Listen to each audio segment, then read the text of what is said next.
Well, welcome back. What are we doing here? I would like to summarize what we've done so far and talking about where we're going next. We're exposing the fallacies of destructive criticism of the Old Testament. You talk about constructive criticism for your friends, but destructive criticism of a system with which you disagree. Notice on the board we have a little locomotive, which is my way of illustrating some of this. And you notice that on the main locomotive we have JEDP. That's where we've been with the Jehovahist and the Elohist and the Deuteronomist and the priestly code. And now we've got a car up here. That's the next one we're going to, and it's called form criticism. And we did introduce that at the end of last time. We can overlap ourselves a little bit by saying, well, this is also called Formgeschichte. I think I had that written on the board for you. Form criticism or Formgeschichte as a German term. And I was talking about it being, for them, it's not real history, but it is salvation history or history that is modified by biblical ideas. And if these people oppose the Bible, which they do, then it's not real history. It's more like myth for them. And there's where our paths diverge, as we can say. We mentioned last time that the people that do form criticism have come from comparative religions, the kind of thing we find in the universities today. They were also of the so-called religio-historical school. Take the N off religion and you have it. And another way of saying that, and an important aspect of their work has been called the examination of the popular ground from which religious ideas had sprung. So we're talking about getting to what the people, the rank and file, believed at any given time. And we said that religious beliefs were not the property of great men, but came from the undercurrents of belief and fancy among the masses. I've seen this actually in some places. There was an altar in Beersheba that had 4 horns on it and a snake. And you'd say, well, isn't that illegal? It should be the only altar should be in Jerusalem, and what are these things that are out in the hinterland? And the answer to that, as I found, is that even though here's the temple and all its rules and sacrifices and everything, but there throughout the country is a undercurrent of folk religion. It's what the peoples did, during various periods. You see that in the book of Judges, talking about Gideon and his family and what they went through with false worship.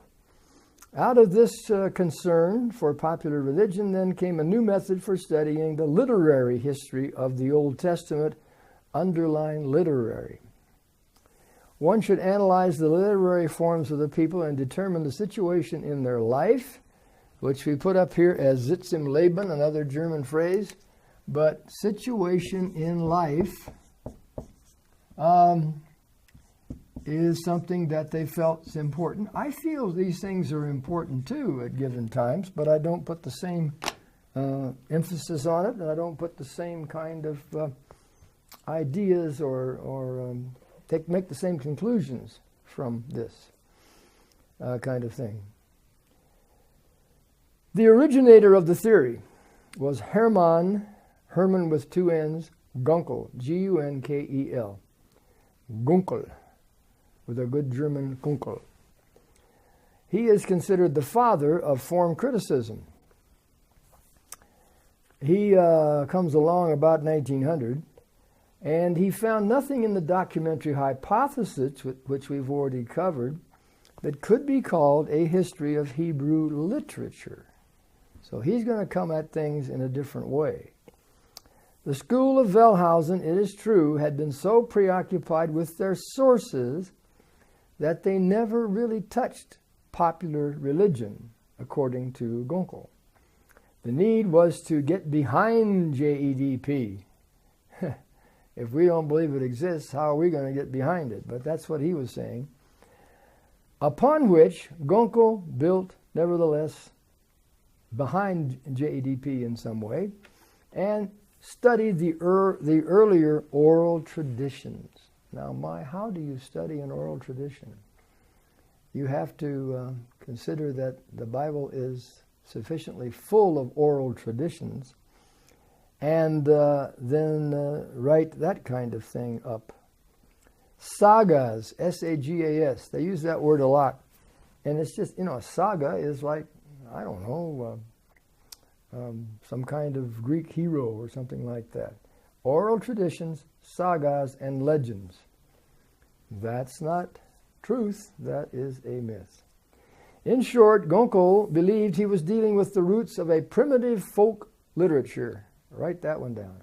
Primitive folk literature, which had an aesthetic charm of its own. This is true of a lot of these liberal ideas. They blast the Bible and then stand back and say, but it's so pretty, or something like that. And it really gets you down. Not all that Gonko proposed was new. The famous Bishop Robert Lowth, L-O-W-T-H, had written his lectures on the sacred poetry of the Hebrews in 1753. That's quite a ways back. In fact, doesn't that 1753 remind us of something? Yeah. It is the time of Astruc. Well, the oral tradition view might have swept the day if it were not for Astruc and his whisper of sources, that first whisper, remember. So that these two systems, it was just right at that point where the source thing won out over the oral tradition deal. Neither one of them are going to lead you completely anywhere but wrong, but still, that was the juncture there. Gonko's method. Gonko distinguished three stages in a given literary type or genre.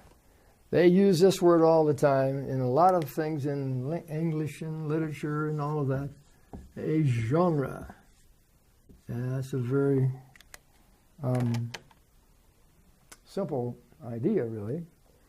The genre, a literary type, call it that. Brief hero tales, something short. Extensive legends, something long. Story cycles. Naturally, the transition from one stage to another was gradual. Yes, get this now. Genres evolve. They are added to, much like the Darwinian view of things that happen in science. So we're going to be talking about brief hero tales, legends, sagas, all of that evolve. Sounds like the Greek heroes to me. I think of Odysseus and that kind of thing. And those stories are great, but aren't they full of all kinds of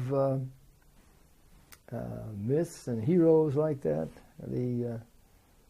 All the things you'll find in this story of Odysseus and Ulysses and so forth. Well, legends, too, are not the kind of literature for which one can garner historical information. So that history is going to be hidden from these people. Popular wonder tales of heroes and such are hardly true in the strictest sense. But one should again appreciate the surpassing beauty of such narratives and seek to explain their origin in the genius of the people of Israel. They were so very good at making up stories, you'd almost think. And this is the genius of the people, and this is the reason we celebrate the Old Testament. Gonko, he did some good in some way. I would buy a Gonko book only because he understood grammar and he understood some things that make him noteworthy without accepting his conclusions. And I have books in my library that are written by liberal authors. That might just astonish you. But I do because I'm trying to get the whole picture of, for one thing, what the bad guys are doing on the other side of the wall, and the idea that there are some things that you can glean from these great scholars, because they did devote their lives to this kind of thing. Gunkel first classified the Psalms according to types by subject matter. Of course, a lot of people could do that, and others have. Typical formulas and literary conventions need to be compared with other ancient Near Eastern literature to ferret out the meaning. Now, that is something that some, conservative friends of mine might have a problem with. They want the Bible story, and they want the Bible story only, and they don't want to look at ancient Near Eastern literature. But I found all of that to be very helpful in understanding the Bible, because it helps to fix, both in time and certainly in place and that sort of thing, of the biblical story. So if we have, I don't know, take your choice, something like Gilgamesh, that would be an example. Gilgamesh, you can find him in any bookstore in the shopping mall. He was the hero of the flood. So we could see some parallels between what he is involved in and the story of Noah. And I think it's good. It helps to illustrate the thing and brightens up the scriptures as far as it goes. So I don't mind that. Besides, I have, of course, my training has been in ancient Near Eastern studies. So this is what I call what I do. I do BANE. The Bible and the ancient Near East.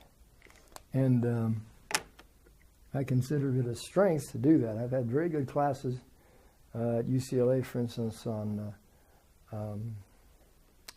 the Near Eastern texts in English, because so many of them were done in other languages. At any rate, this is what we do. The literature of the Babylonians, you see, would be helpful. The Egyptians and the people of Ugarit. I write this down.